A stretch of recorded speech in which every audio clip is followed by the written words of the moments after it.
Yo, como le decía, mi interés por la literatura. En realidad yo tengo intereses más vastos, ¿no? También la política, me gustan las situaciones del mundo. Y, por ejemplo, soy motivado por las noticias, ¿no? Entonces, cuando de repente veo que es el aniversario, por ejemplo, en noviembre fue el aniversario de Sor Juana, y yo tenía una Sor Juana pequeñita, pero después viene el Día de la Mujer en la Ciencia, que es el 10 de febrero. Y entonces, pues leyendo, Sor Juana Inés de la Cruz tuvo interés por la ciencia. Y entonces, empezando a investigar, pues resulta que sí, era un personaje ideal, porque en el 1600 finales ella se interesa en la astronomía, se interesa, no hay que olvidar, la cocina, por ejemplo. La cocina, dice Octavio Paz, es una ciencia, y no solo, es un arte. Y sí, es verdad, o sea, el aceite, el agua, cómo reaccionan algunos alimentos al fuego, que te pueden hacer daño, entonces es una ciencia. Ella escribió un recetario. Entonces, es bonito esto de poder entrelazar todos los aspectos de una persona, ¿no? Entonces, por ejemplo, Tolstoy es uno que todavía no he realizado, pero él era un aristócrata, tenía posibilidades económicas, pero resulta que un día cambia, ¿no? Y empieza a dar sus bienes, ¿no? Empieza a vivir de forma muy silvestre, entonces ya eso es muy interesante, ya hay que crear a este personaje. En eso se basa para hacer sus personajes, sí. muchas veces. Y tratar de proponernos, adecuándolo a ciertos festejos. Le voy a hacer una pregunta y a ver si se acuerda cuál fue su primera elaboración de títere, qué personaje fue y si todavía lo conserva. No lo conservo. Yo empecé a hacer títeres hace como más de 30 años en un espectáculo donde yo, sin ninguna educación al arte teatral, a la capacidad de crear un cuerpo que se movía, hice una obra que llamé Todo es fantasía. Entonces yo me puse a hacer títeres corporales. Yo no sabía qué era eso, pero lo había visto. Entonces empecé a realizar títeres de tela que se adherían al cuerpo, ¿no? Y también realicé un títere de mano y así. Entonces yo no tengo ninguno de esos títeres. Pero esos fueron los primeros. Fueron los primeros, sí.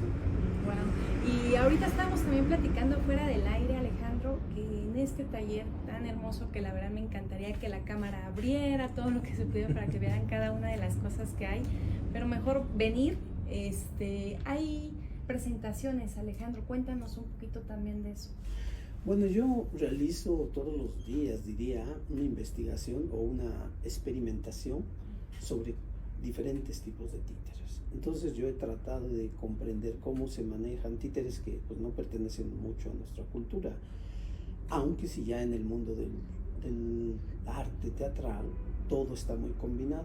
Entonces yo realizo títeres de varilla, de dedo, digitales, de hilo, guiñol, corporales, y entonces estoy constantemente realizando.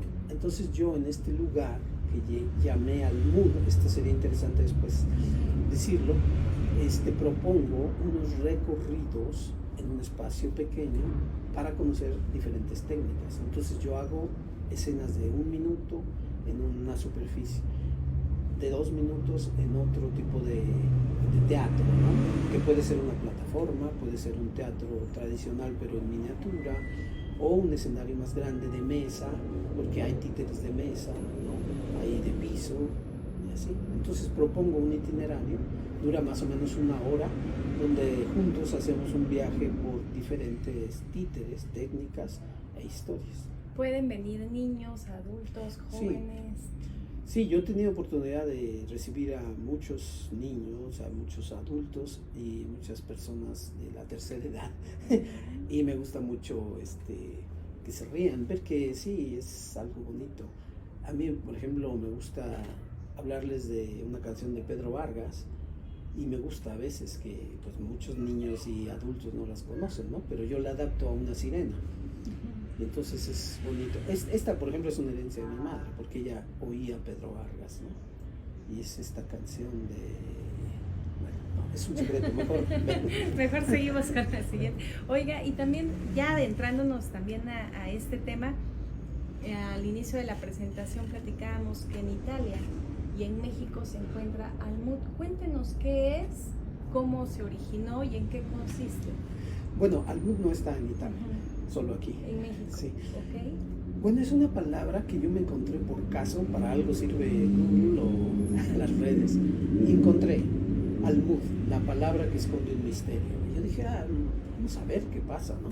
Entonces ahí leí que era una palabra árabe, de origen árabe, que llegó con España y que significa una unidad de medida, y que todavía encontramos en el mercado de abastos, en algunos lugares, un cuarto de almud de aguacate o un cuarto de almud de pepitas. Y me recordé que efectivamente todavía hay cajitas de madera donde hay un cuarto, medio, un kilo, y allí decía que almud significaba un contenedor de cosas pequeñas.